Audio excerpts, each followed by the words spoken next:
Bonjour, bienvenue dans le Talk Business de la Provence, organisé en partenariat avec Provence Business Angel et Marseille Innovation.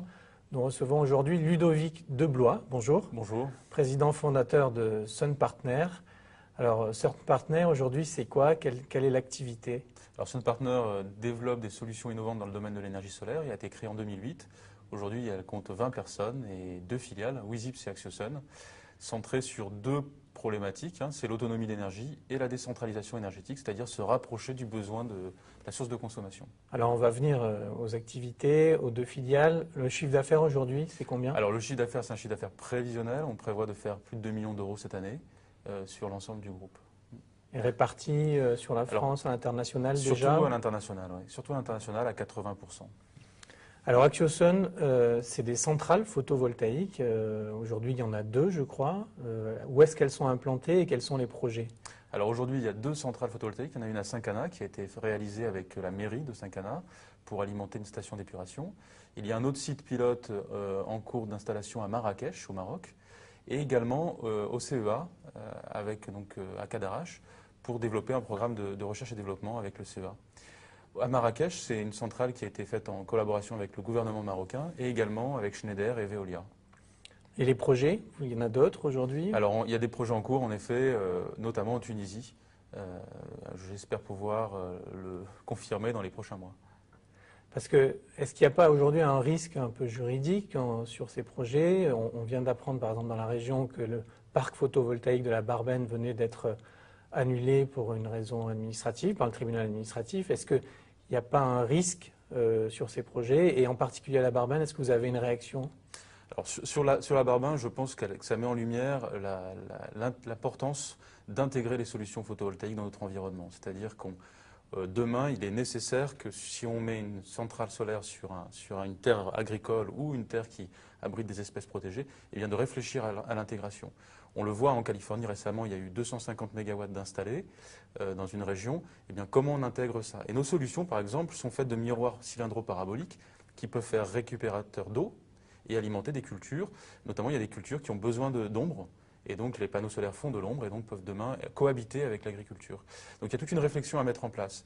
Sur le risque par rapport à des aspects juridiques ou même de financement, nous, on est vraiment positionné à l'export avec un process qui permet de fabriquer localement.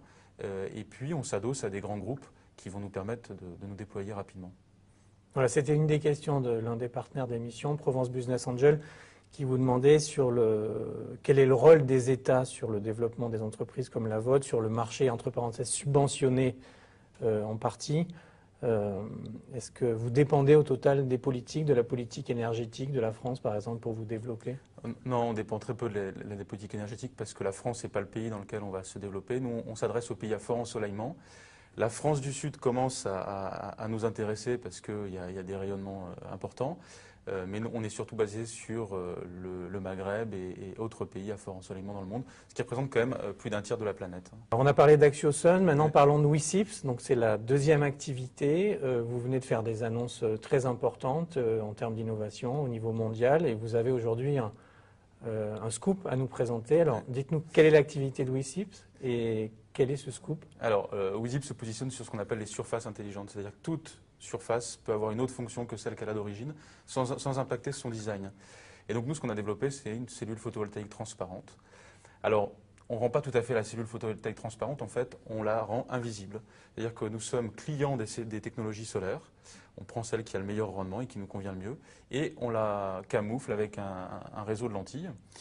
Et puis une des premières applications, c'est de le mettre sur un téléphone mobile. Et aujourd'hui, je peux vous annoncer qu'on a réussi à obtenir un composant à 90% de transparence, ce qui correspond aux spécifications des plus grands leaders internationaux dans le domaine de la téléphonie et qui va nous permettre d'adresser ces marchés. Alors ça veut dire que ce film posé sur un téléphone portable, un smartphone, permet donc de créer de l'énergie et de recharger la batterie, c'est ça? Alors en fait, ça va permettre en effet d'augmenter l'autonomie du téléphone. Oui. Vous ne déchargerez plus votre téléphone. Vous savez que votre téléphone, quand vous le posez sur une table sans l'utiliser, il recherche le réseau et donc il consomme de l'énergie. Notre composant permettra de ne plus le décharger. Notre composant permettra de ne plus tomber en panne. Et ça, c'est très important quand on voit les personnes âgées ou les plus jeunes qui ont besoin de passer des appels d'urgence. quand on voit l'arrivée du paiement à distance, comment vous pouvez payer au restaurant ou dans le métro si vous n'avez plus d'énergie. Donc voilà, il y a ce complément. Et puis il y a les pays du Sud, où là, vous n'avez pas de réseau électrique. Vous prenez un pays comme le Mali, c'est 10% d'électrification. Eh bien, un pêcheur sur le Niger, il a un téléphone, eh bien, ça va lui permettre d'avoir plus d'autonomie. Et il y a eu des études de fait, un opérateur téléphonique peut doubler ses revenus lorsque, dans des pays du Sud, ils ont un moyen de recharger leur téléphone. Alors, c'est un marché mondial considérable. Est-ce qu'aujourd'hui, c'est déjà en production, cette innovation? Est-ce que c'est déjà appliqué, utilisé par un certain nombre de constructeurs? Alors c'est un marché mondial en effet parce qu'on adresse, l'année dernière il y avait plus d'1,5 milliard de téléphones vendus. Notre composant, comme vous voyez, c'est une fine couche de quelques centaines de microns qui vient se déposer juste en dessous de l'écran tactile ou au-dessus, suivant les téléphones. Et donc on peut obtenir le même succès que l'écran tactile. Donc demain être partie intégrante du téléphone. Où est-ce que nous en sommes aujourd'hui? Nous avons conclu des partenariats dans le domaine de la téléphonie et de d'autres secteurs, parce que ce composant peut s'appliquer dans n'importe quel type d'écran, il n'est pas dépendant de l'écran.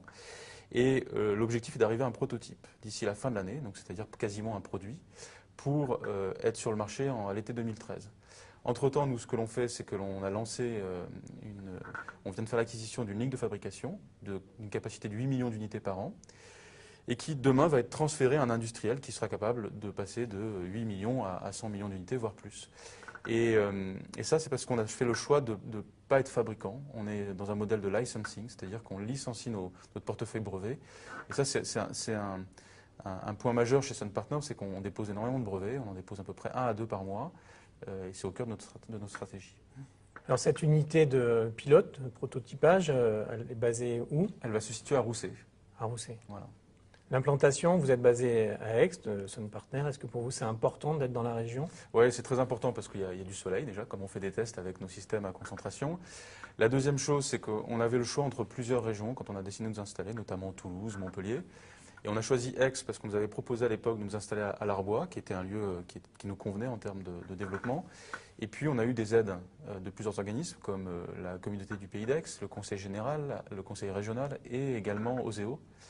Et puis l'ADEME aussi, régionale. Donc l'ensemble de ces acteurs nous ont accompagnés dès le départ, et ce qu'on n'avait pas forcément dans d'autres régions.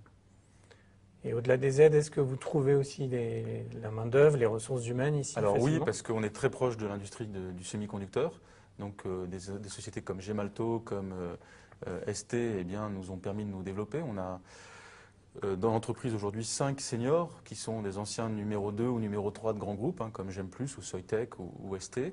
Et puis on mutualise aussi certains équipements. On utilise notamment les équipements mutualisés de l'école des mines, ce qui nous permet de réduire nos coûts d'investissement. Et oui, on profite beaucoup de notre implantation dans la région. Alors aujourd'hui, en termes de financement, je pense que vous arrivez assez facilement à séduire les investisseurs. Je crois que vous êtes en train de boucler le 4e tour de table. Oui. Sur quelle perspective, quelles sont vos projections de chiffre d'affaires sur les prochaines années? Alors cette année, on vise plus de 2 millions d'euros, l'année prochaine plus de 10.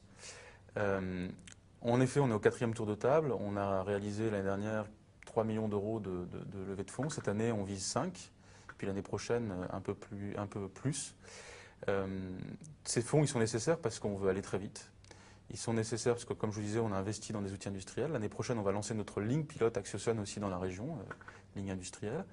On souhaite monter 2 bureaux, un en Asie et un aux États-Unis, et puis un 3e en Europe du Nord. Et l'autre point, c'est qu'on souhaite recruter aussi, et voilà, donc les fonds sont nécessaires.